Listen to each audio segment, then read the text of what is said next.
¿Alguna vez has tenido que elegir entre la justicia y la venganza? Yo elegí las dos, y no me arrepiento de nada. Pero lo que hice, después de descubrir la verdad sobre mi suegro, me convirtió en algo que jamás pensé que podría ser. Mi nombre es Carmen, tengo 73 años, y esta es la historia más oscura y polémica que he guardado durante décadas. Una historia que necesito contar antes de que mis huesos descansen para siempre bajo la tierra. Porque hay secretos que pesan tanto que pueden matarte si no los sueltas. Y este es uno de esos secretos que me ha carcomido el alma durante más de 20 años.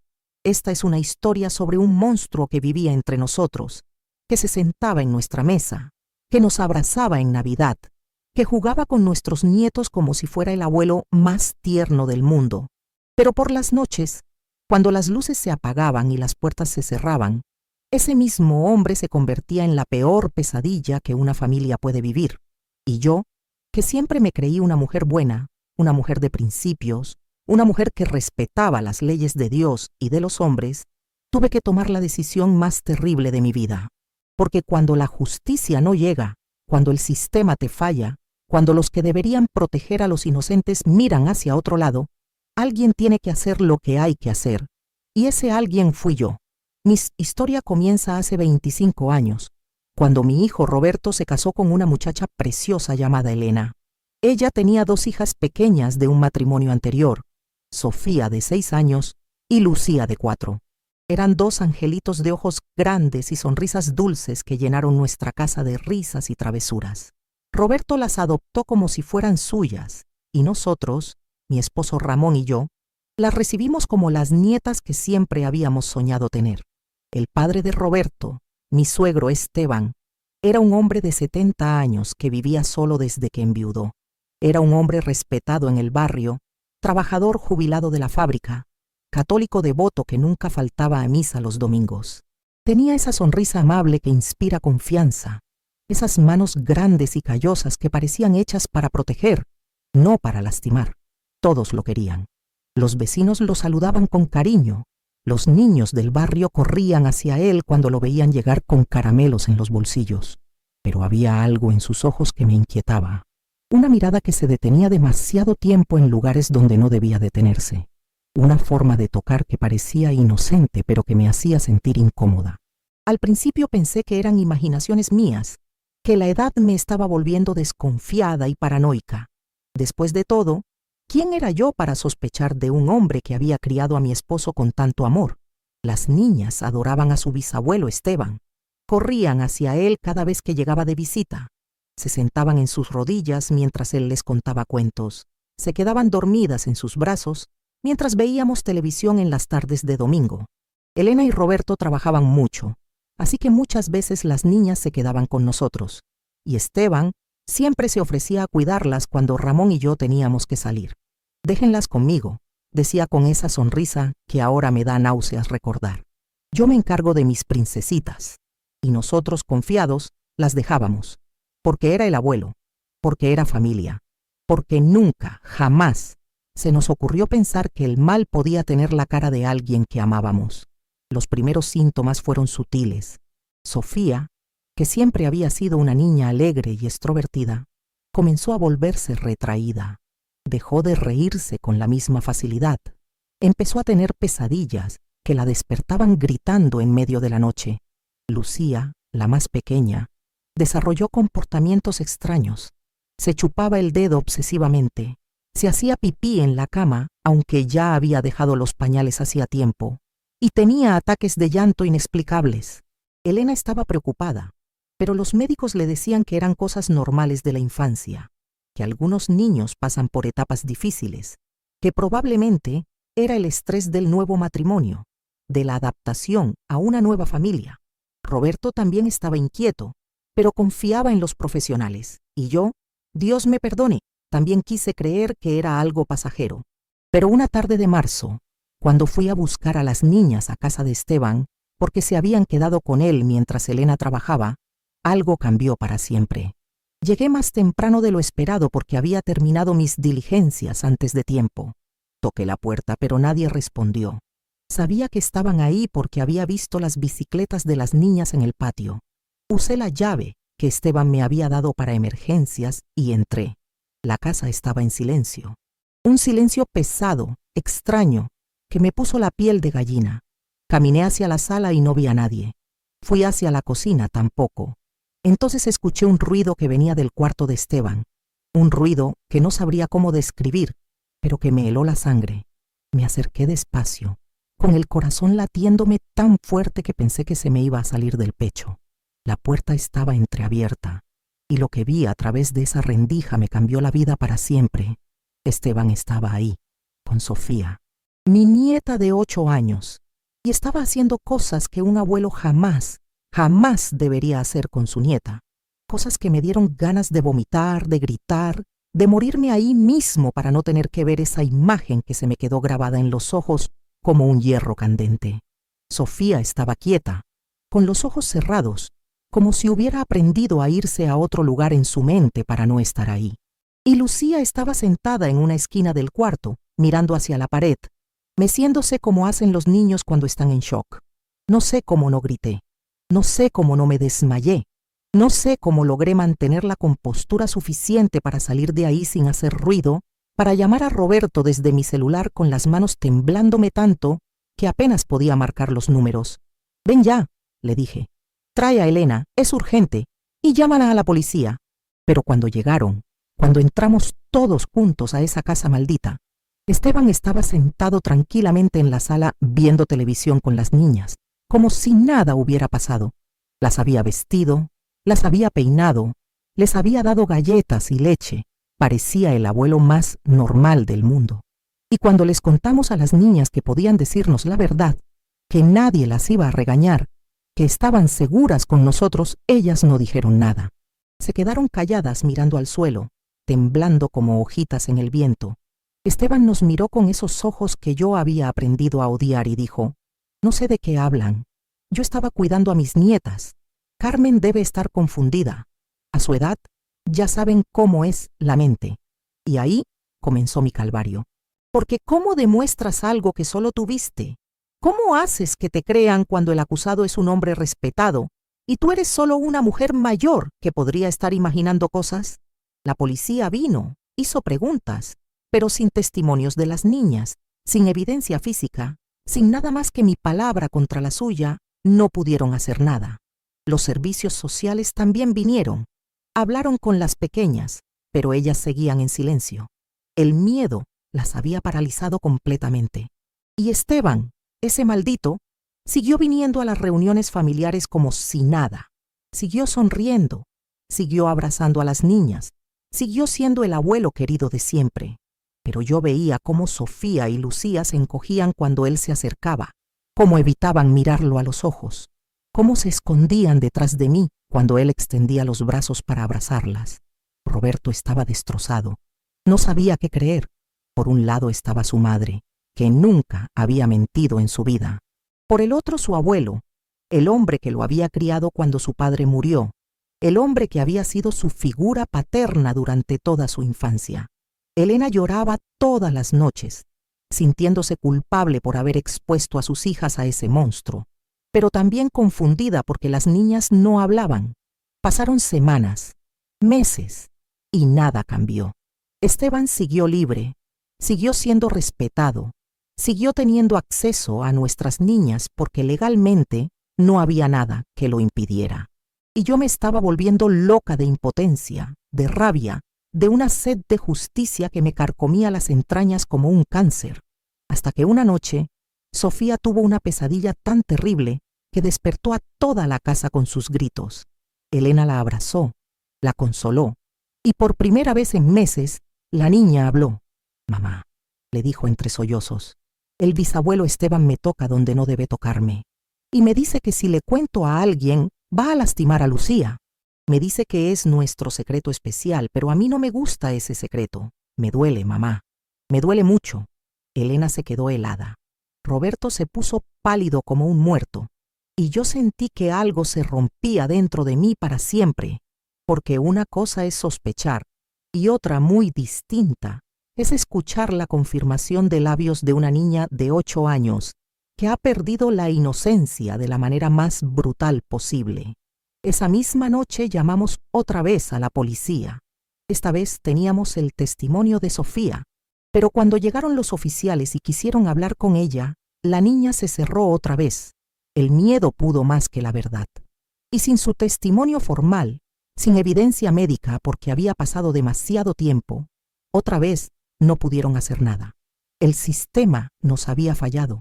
La justicia nos había dado la espalda.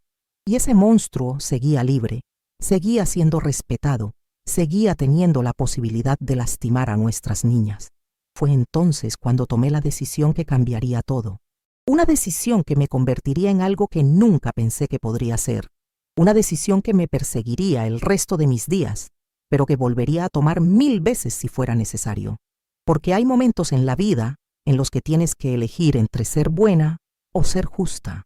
Y yo elegí la justicia, aunque eso significara manchar mis manos con una culpa que jamás podría lavar. Lo que pasó después fue algo que nunca imaginé que sería capaz de hacer.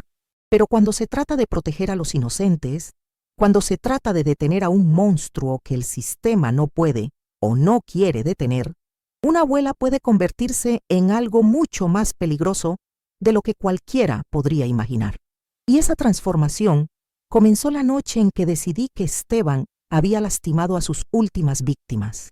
La noche en que decidí que había llegado el momento de hacer justicia con mis propias manos, sin importar las consecuencias. Porque algunas batallas no se pueden ganar siendo buena. Algunas batallas solo se pueden ganar siendo implacable. Durante las siguientes semanas, algo cambió en mí. Era como si hubiera despertado de un sueño largo y confuso para encontrarme en una pesadilla de la que no había escape. Pero esta vez, yo no iba a ser la víctima. Esta vez, yo iba a ser la cazadora. Comencé a observar a Esteban como nunca antes lo había hecho. Estudié sus rutinas, sus horarios, sus costumbres. Descubrí que cada martes y jueves iba al mercado a las 10 de la mañana, que los viernes visitaba a su hermana Esperanza en el asilo, que los domingos, después de misa, se quedaba solo en su casa leyendo el periódico y viendo televisión hasta muy tarde. También comencé a investigar su pasado. Hablé con vecinos viejos, con gente que lo conocía desde hacía décadas. Y poco a poco, como piezas de un rompecabezas macabro, comenzaron a surgir historias que me helaron la sangre. Doña Mercedes, que vivía en la esquina, me contó que hace años había visto a Esteban comportarse de manera extraña con la hija de los inquilinos que vivían en su casa. Pero en esa época nadie hablaba de esas cosas, me dijo. Una se quedaba callada y ya. Don Aurelio, el dueño de la tienda, recordaba que la primera esposa de Esteban, la madre de mi esposo, había muerto muy joven en circunstancias extrañas. Se decía que se había suicidado, me contó en voz baja, pero nunca se supo por qué. Era una mujer alegre, sin problemas aparentes. Fue muy raro. Y la hermana Esperanza, cuando fui a visitarla al asilo, haciéndome pasar por una amiga de la familia, me dijo algo que me confirmó mis peores sospechas. Esteban siempre fue raro con los niños, desde pequeño. Nuestros padres lo llevaron con el cura varias veces, pero en esa época se creía que con rezos se curaba todo. Yo siempre supe que algo no estaba bien en él, pero ¿quién me iba a creer? Era mi hermano mayor, el respetado, el trabajador, y yo era solo una mujer. Cada revelación era como un puñal en el corazón.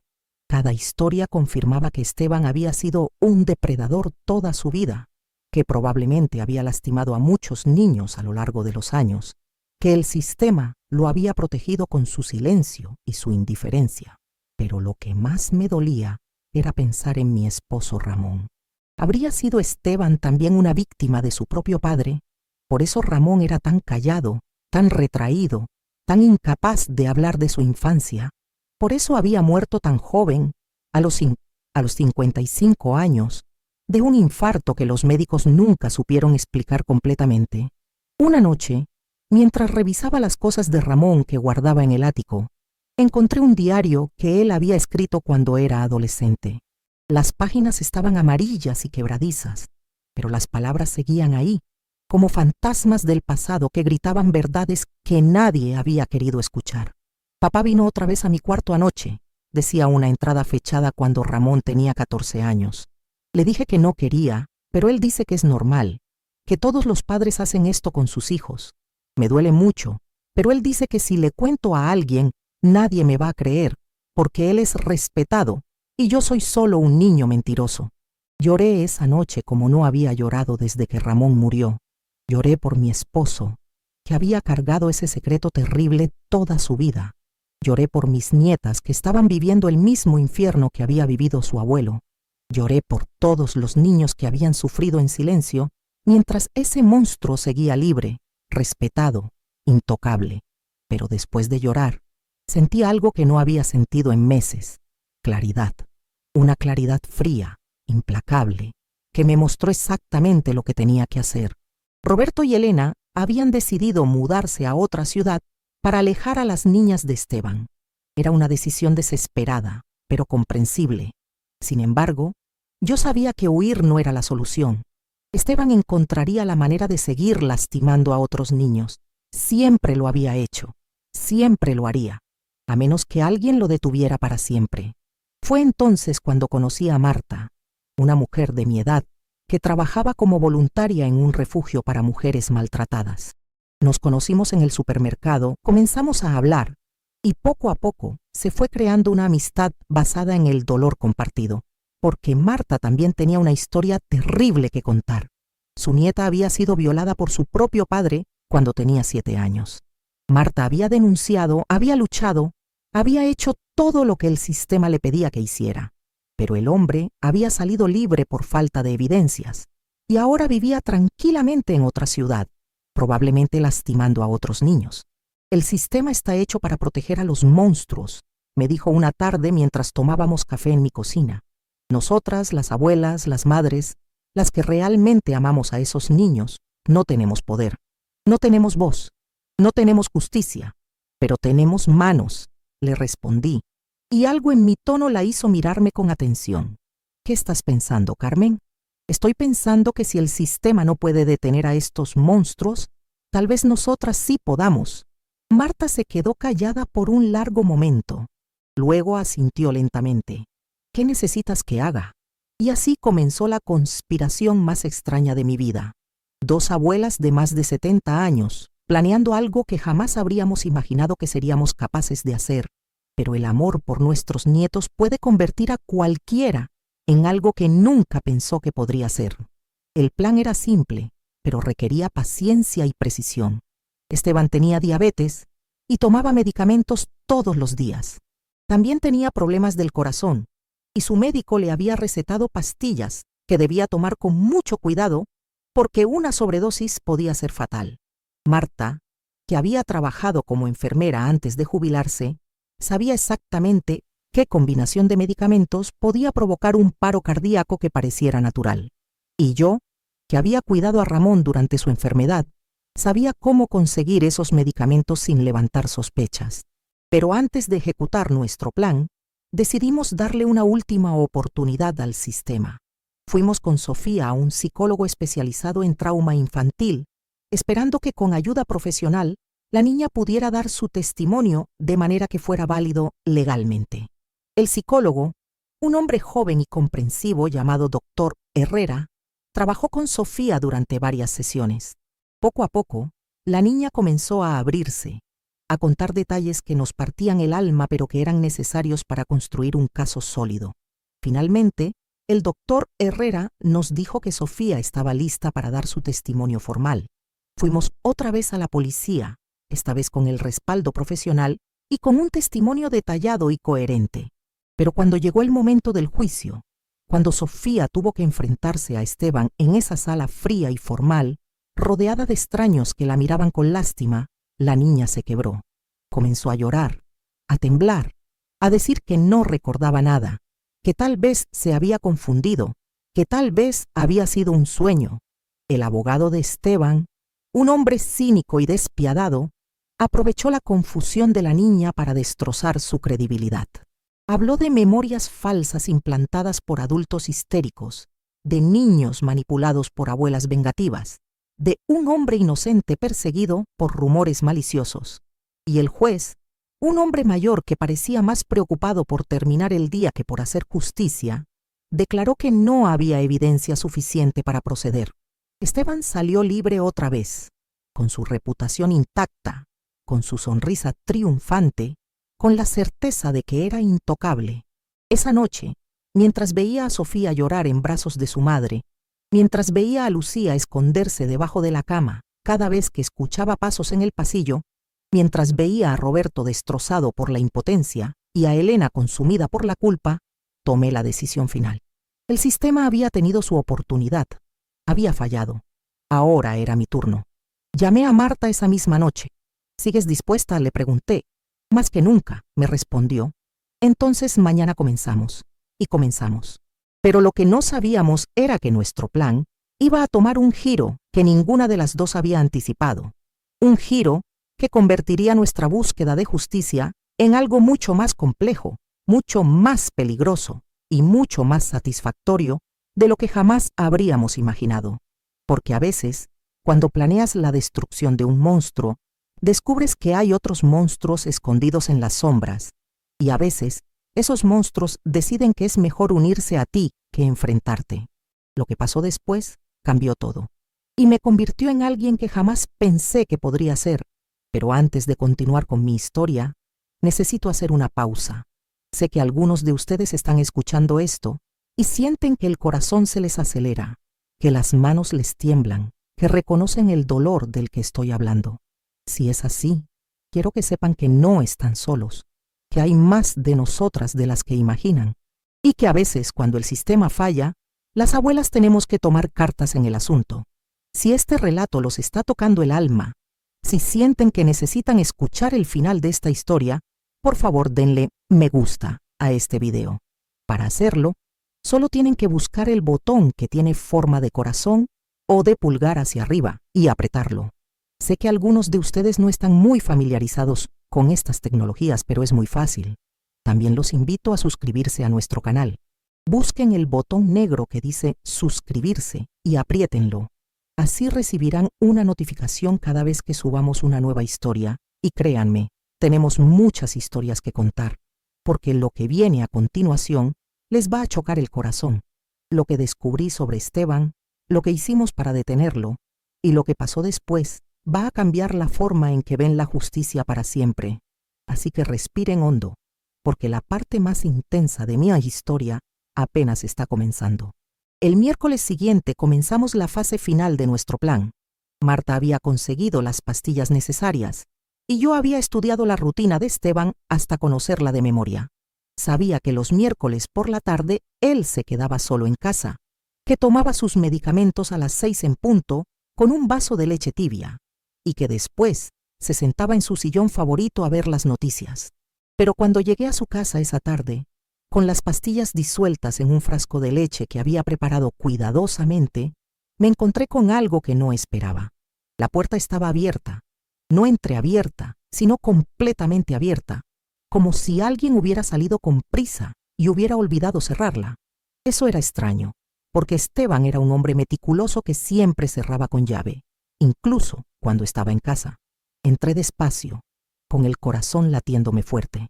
La casa estaba en silencio, pero había algo diferente en el ambiente. Un olor extraño, metálico, que me puso los nervios de punta. «¿Esteban?», grité, aunque sabía que si él respondía, tendría que inventar alguna excusa para estar ahí. Nadie respondió. Caminé hacia la sala y lo que vi me dejó paralizada. Esteban estaba ahí, sentado en su sillón favorito, pero no estaba viendo televisión.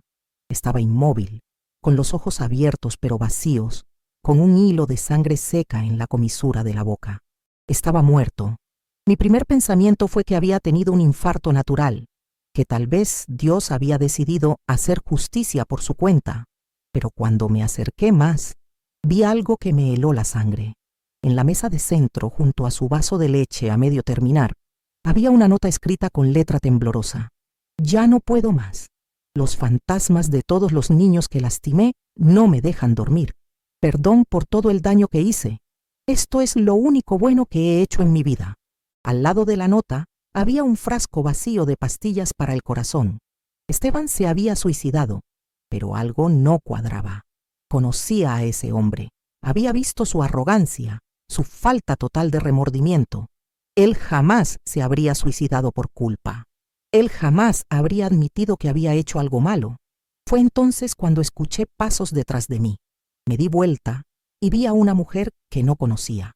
Era mayor, tal vez de mi edad, con el cabello gris recogido en un moño y los ojos más fríos que había visto en mi vida. «Usted debe ser Carmen», me dijo con una voz tranquila, casi amable. «¿Quién es usted? ¿Qué hace aquí?»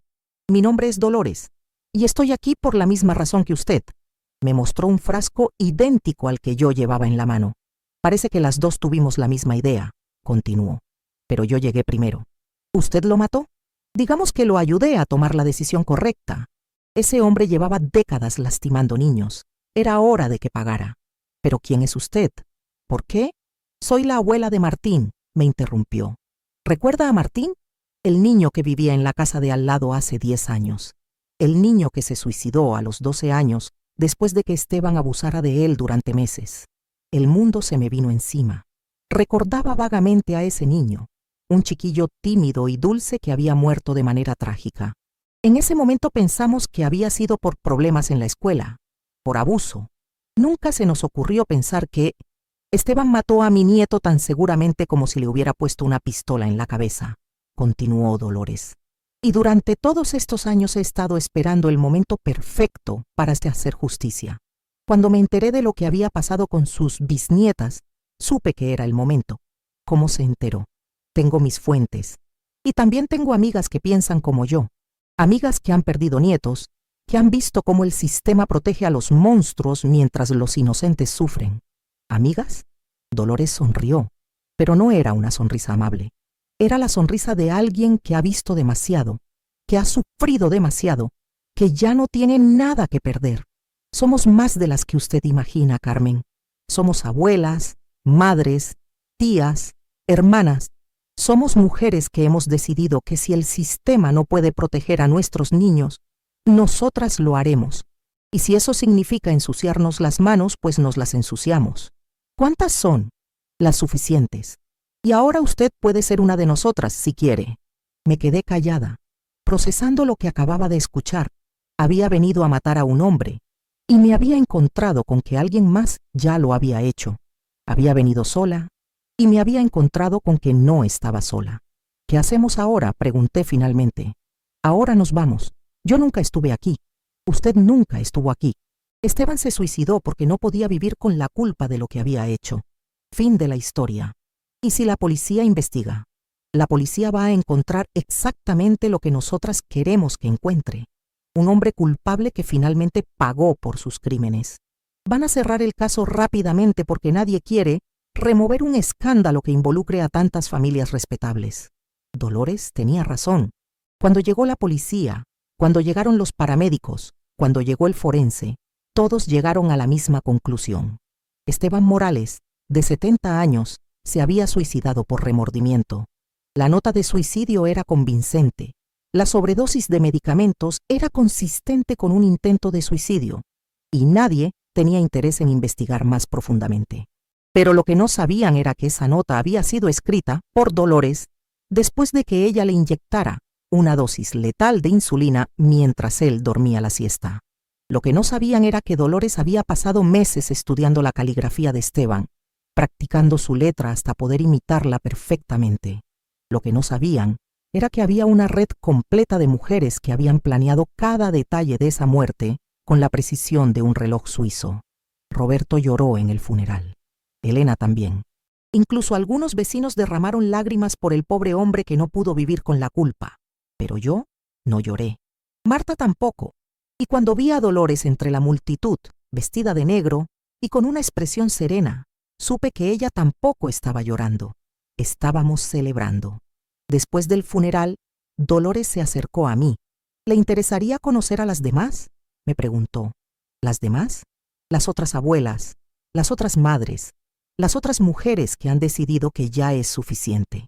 Y así fue como me uní al grupo más extraño y más necesario que había conocido en mi vida. Nos reuníamos una vez al mes en la casa de Esperanza, una mujer de 80 años que había perdido a su nieta por culpa de un padrastro abusivo que nunca fue castigado. Éramos 12 mujeres de diferentes edades, diferentes clases sociales, diferentes historias pero todas unidas por el mismo dolor y la misma determinación. Nos llamábamos las justas, y nuestro trabajo era simple: identificar a los depredadores que el sistema no podía o no quería castigar, y hacer justicia por nuestra cuenta. No éramos asesinas a sangre fría. Éramos madres y abuelas que habíamos llegado al límite de nuestra paciencia. Cada caso era estudiado cuidadosamente, investigado a fondo, confirmado por múltiples fuentes. Solo actuábamos cuando estábamos absolutamente seguras de la culpabilidad del objetivo, y solo cuando habíamos agotado todas las vías legales. La primera reunión a la que asistí fue reveladora. Esperanza nos contó cómo había comenzado todo. Hace más de 20 años, cuando su nieta de 6 años fue violada por el novio de su hija. El hombre había salido libre porque la niña era demasiado pequeña para ser un testigo confiable. Esperanza había esperado 5 años, había planeado cuidadosamente y finalmente había envenenado al hombre con setas venenosas que ella misma había recolectado en el bosque. Fue mi primera vez, nos dijo con una sonrisa que me dio escalofríos, pero no fue la última. Cada una de las mujeres tenía una historia similar. Dolores nos contó cómo había matado a 3 hombres en los últimos 10 años, todos ellos depredadores que habían salido impunes del sistema judicial. Marta, que se había unido al grupo después de conocerme, nos habló de su plan para eliminar al padre de su nieta, que vivía en otra ciudad. El problema, explicó Esperanza, es que estos monstruos son como cucarachas. Por cada uno que eliminas, aparecen 2 más. Pero eso no significa que debamos dejar de intentarlo. Y así comenzó mi nueva vida. Durante el día era Carmen, la abuela respetable que cuidaba de sus nietas y hacía trabajo voluntario en la iglesia. Pero por las noches, en las reuniones secretas de las justas, me convertía en algo completamente diferente. Aprendí a falsificar documentos médicos para conseguir medicamentos letales. Aprendí a hackear computadoras para plantar evidencia comprometedora. Aprendí a seguir a un objetivo sin ser detectada, a estudiar sus rutinas, a encontrar el momento perfecto para actuar. Pero sobre todo, aprendí que no estaba sola, que había docenas de mujeres como yo, mujeres que habían sido falladas por el sistema, mujeres que habían decidido tomar la justicia en sus propias manos. En los siguientes 5 años, las justas se encargaron de 8 casos, 8 hombres que habían lastimado niños y que habían salido impunes. 8 monstruos que ya no podían hacer daño a nadie más. Algunos murieron de infartos naturales, otros de accidentes domésticos. Uno se suicidó después de que aparecieran evidencias comprometedoras en su computadora. Otro simplemente desapareció durante unas vacaciones en las montañas. Y nadie sospechó nunca de un grupo de abuelas respetables que se reunían para tomar té y hablar de sus nietos. Mi participación más activa fue en el caso de un maestro de primaria llamado Gonzalo Ruiz. Había sido acusado de abusar de varios niños en su escuela, pero había salido libre porque los testimonios de los niños fueron considerados inconsistentes. El hombre había sido transferido a otra escuela en otra ciudad, donde probablemente seguía lastimando niños. Esperanza me asignó el caso, porque yo tenía experiencia como maestra jubilada y podía infiltrarme fácilmente en el ambiente escolar. Pasé 3 meses estudiando a Gonzalo, conociendo sus rutinas, ganándome su confianza. Me hice pasar por una abuela voluntaria que ayudaba en la biblioteca de la escuela. Gonzalo era encantador conmigo, siempre dispuesto a ayudar, siempre con una sonrisa amable. Pero yo veía cómo miraba a los niños, cómo encontraba excusas para tocarlos, cómo se las arreglaba para quedarse a solas con los más vulnerables. Un día, mientras organizaba libros en la biblioteca, vi cómo Gonzalo llevaba a un niño de 7 años a un salón vacío. El niño parecía asustado, pero Gonzalo le hablaba con esa voz dulce que yo había aprendido a reconocer como la voz de un depredador. Esperé hasta que salieron del salón. El niño tenía los ojos rojos, como si hubiera estado llorando, y Gonzalo tenía esa expresión de satisfacción que me revolvió el estómago. Esa noche llamé a Esperanza. «Es culpable», le dije. «Completamente culpable. ¿Estás segura?» «Tan segura como de que estoy respirando». «Entonces procede». El plan era simple. Gonzalo tenía la costumbre de quedarse tarde en la escuela los viernes corrigiendo exámenes y preparando clases para la semana siguiente. Siempre se quedaba solo, porque el personal de limpieza no llegaba hasta las 9 de la noche. Ese viernes me quedé escondida en la escuela después del horario de clases. Cuando todos se fueron, salí de mi escondite y fui al salón de Gonzalo. Él estaba ahí, sentado en su escritorio, completamente concentrado en su trabajo. «Disculpe, maestro», le dije desde la puerta. «¿Podría ayudarme con algo?» Gonzalo levantó la vista y sonrió al verme. «Por supuesto, señora Carmen. ¿Qué necesita?» «Es sobre algunos libros que están en el sótano.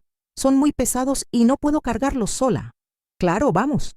Gonzalo me siguió hasta el sótano de la escuela, un lugar oscuro y aislado, donde nadie podría escuchar lo que pasara.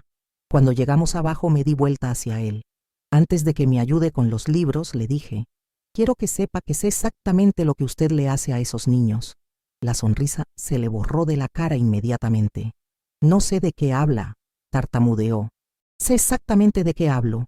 Y sé que usted es un monstruo que no merece respirar el mismo aire que esos niños inocentes». Gonzalo trató de correr hacia las escaleras, pero yo había cerrado la puerta con llave. Estaba atrapado conmigo en ese sótano oscuro. «¿Qué quiere?», me preguntó, y por primera vez pude ver miedo en sus ojos. «Quiero justicia», le respondí, y saqué de mi bolso la jeringa que había preparado cuidadosamente. Lo que pasó después no lo voy a describir en detalle, porque hay cosas que es mejor no recordar con demasiada claridad, pero puedo decir que Gonzalo Ruiz nunca más lastimó a ningún niño. Su cuerpo fue encontrado el lunes siguiente por el personal de limpieza. La autopsia determinó que había muerto de un infarto, probablemente causado por el estrés de trabajar hasta muy tarde. Nadie sospechó que había sido asesinado por una abuela de 70 años que había decidido hacer justicia por su cuenta. Pero todo cambió el día que Esperanza murió de cáncer. En su lecho de muerte, nos confesó algo que cambió mi perspectiva sobre todo lo que habíamos hecho. «Niñas», nos dijo con voz débil pero firme, «tengo que contarles algo. Esteban no fue nuestro primer caso». «¿Qué quieres decir?», preguntó Dolores. «Quiero decir que yo llevo haciendo esto desde hace 20 años. Sola, al principio, después con algunas amigas. Y cuando ustedes llegaron, decidí que era hora de formar un grupo más grande, más organizado». «¿Cuántos han sido?», pregunté, aunque no estaba segura de querer saber la respuesta. Esperanza sonrió con esa sonrisa que ya conocíamos bien.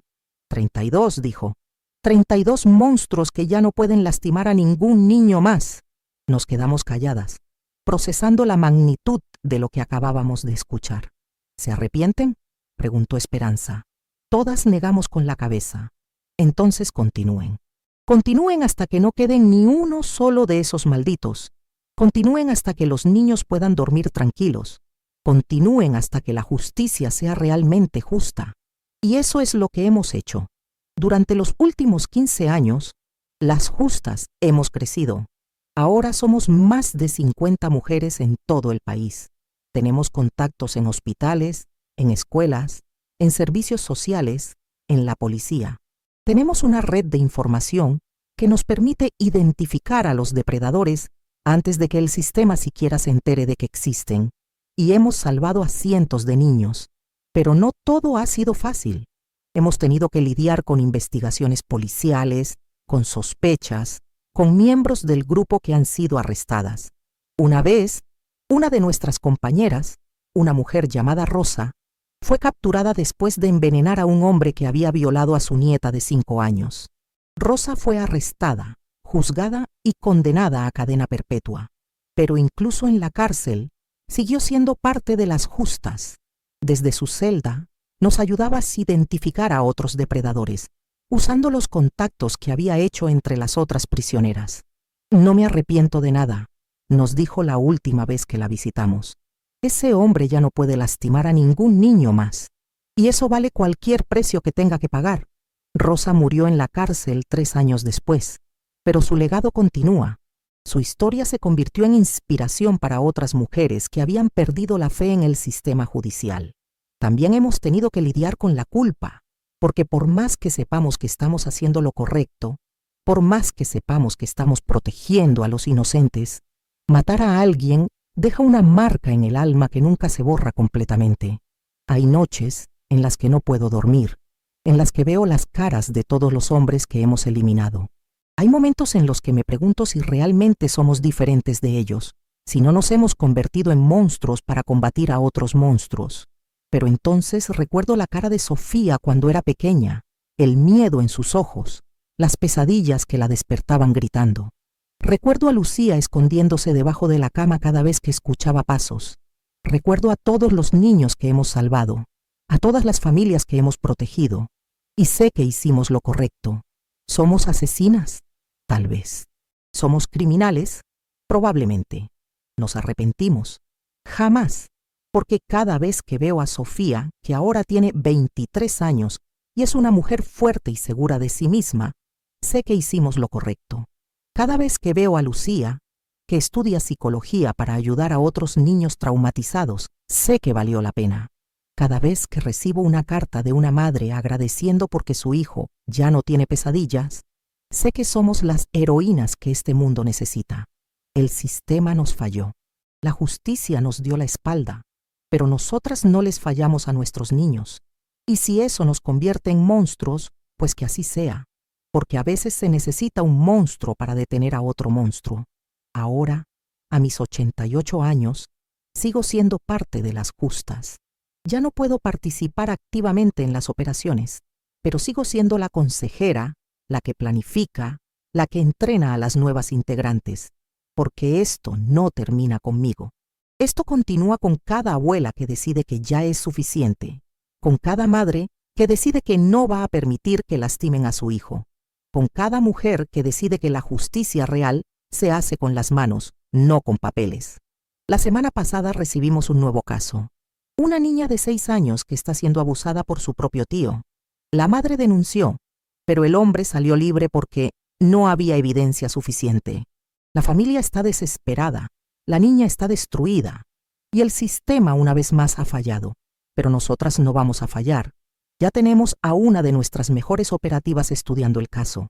Ya estamos planeando cómo hacer que ese monstruo pague por lo que ha hecho. Ya estamos preparando la justicia que el sistema no quiso dar, porque eso es lo que hacemos. Eso es lo que somos. Somos las justas. Y nuestro trabajo nunca termina. Hice lo correcto, ustedes decidan. Yo solo sé que Esteban ya no puede lastimar a nadie más, que los otros 43 tampoco, que hay cientos de niños que duermen tranquilos porque nosotras decidimos actuar. Y no me arrepiento de nada, ni de haber matado a ese monstruo, ni de haber formado parte de un grupo que ha eliminado a docenas de depredadores, ni de haber dedicado los últimos 20 años de mi vida a hacer la justicia que el sistema no quiso hacer, porque cuando se trata de proteger a los inocentes, no hay límites, no hay líneas que no se puedan cruzar, no hay precios que no se puedan pagar. Y si ustedes han vivido algo similar, si conocen a algún monstruo que anda suelto lastimando niños, si el sistema los ha fallado como nos falló a nosotras, sepan que no están solos, que hay abuelas como yo dispuestas a hacer lo que sea necesario, porque la verdadera justicia no se encuentra en los tribunales, se encuentra en el corazón de una abuela que ama a sus nietos más que a su propia vida. Y esa justicia no conoce límites. Pero hay algo más que necesito contarles antes de terminar. Algo que tal vez los haga cuestionar todo lo que les he dicho hasta ahora. Algo que tal vez los haga preguntarse si realmente soy la heroína de esta historia o si soy algo completamente diferente. Porque verán, cuando Sofía cumplió 18 años, vino a visitarme. Se sentó en mi cocina, en la misma silla donde había llorado tantas veces cuando era pequeña, y me dijo algo que me cambió la vida para siempre. Abuela Carmen, me dijo, necesito contarte algo sobre el bisabuelo Esteban. ¿Qué pasa, mi amor? Nunca me tocó. El mundo se me vino encima. ¿Qué? Nunca me tocó, abuela. Nunca abusó de mí ni de Lucía. Yo inventé toda esa historia porque estaba celosa de la atención que él le daba a otros niños del barrio, porque quería que mis padres me prestaran más atención, porque era una niña confundida y asustada que no sabía cómo manejar el divorcio de mis padres biológicos. Me quedé callada, sintiendo cómo todo lo que creía saber se desmoronaba a mi alrededor. Pero abuela, continuó Sofía, cuando vi cómo todos ustedes reaccionaron, cuando vi cómo me protegían, cómo me cuidaban, Como me amaban, no pude decir la verdad. Y después, cuando el bisabuelo murió, pensé que tal vez era mejor dejar las cosas así, que tal vez él realmente era malo, y yo había hecho algo bueno sin saberlo. ¿Por qué me lo dices ahora?, le pregunté con voz temblorosa. Porque he estado en terapia durante años, abuela. Porque he aprendido a lidiar con la culpa de haber mentido. Y porque creo que tú mereces saber la verdad. Esa noche no pude dormir, no pude comer, no pude hacer nada más que pensar en lo que Sofía me había dicho. Había matado a un hombre inocente. Había dedicado 20 años de mi vida a una causa basada en una mentira. Pero entonces recordé el diario de Ramón. Recordé las historias que me habían contado los vecinos. Recordé a Martín, el niño que se había suicidado. Recordé todos los otros casos que habíamos investigado, todos los otros monstruos que habíamos eliminado, y me di cuenta de que no importaba si Esteban había abusado específicamente de Sofía y Lucía. Había abusado de otros niños. Había sido un depredador toda su vida. Había merecido morir. Y todos los otros hombres que habíamos eliminado también habían merecido morir. Así que no me arrepiento de nada, ni siquiera ahora, sabiendo que la historia que inició todo esto estaba basada en la mentira de una niña asustada, porque a veces la justicia llega por caminos inesperados. A veces las mentiras revelan verdades más profundas.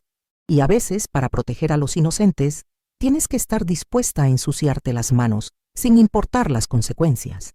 Sofía me pidió perdón esa noche. Lloró, me abrazó, me dijo que se sentía culpable por todo lo que había pasado. Pero yo le dije lo mismo que les digo a ustedes ahora. No hay nada que perdonar, porque gracias a su mentira, descubrimos una verdad mucho más grande. Gracias a su historia, salvamos a cientos de niños. Gracias a su valentía de contarme la verdad, ahora sé que la justicia a veces llega de maneras que nunca podríamos imaginar. Y no me arrepiento de nada. Ahora, antes de despedirme, quiero pedirles un favor. Si este relato los ha tocado, si sienten que necesitan escuchar más historias como esta, por favor denle me gusta a este video. Sé que algunos de ustedes no saben cómo hacerlo, así que les explico. Solo tienen que apretar el botón que dice me gusta, ese que tiene forma de corazón o de pulgar hacia arriba. También los invito a suscribirse a nuestro canal. Para hacerlo, busquen el botón negro que dice suscribirse y apriétenlo. Así recibirán notificaciones cada vez que subamos una nueva historia. Y si han vivido algo similar, si tienen alguna historia que creen que debería contar, déjenla en los comentarios. Leo todas y cada una, y las historias más impactantes las convertiremos en nuevos relatos. Perdón si este video ha sido muy largo, pero estas historias hay que contarlas al detalle. Necesitaba soltar todo esto ya. Necesitaba este desahogo después de tantos años de silencio. Gracias por acompañarme hasta el final, por escuchar la confesión de una anciana que decidió que la justicia se hace con las manos cuando el sistema falla. Nos vemos mañana con una nueva historia que los va a dejar sin aliento. Y recuerden, a veces, para proteger a los inocentes, hay que convertirse en lo que uno nunca pensó que podría ser. Pero no me arrepiento de nada.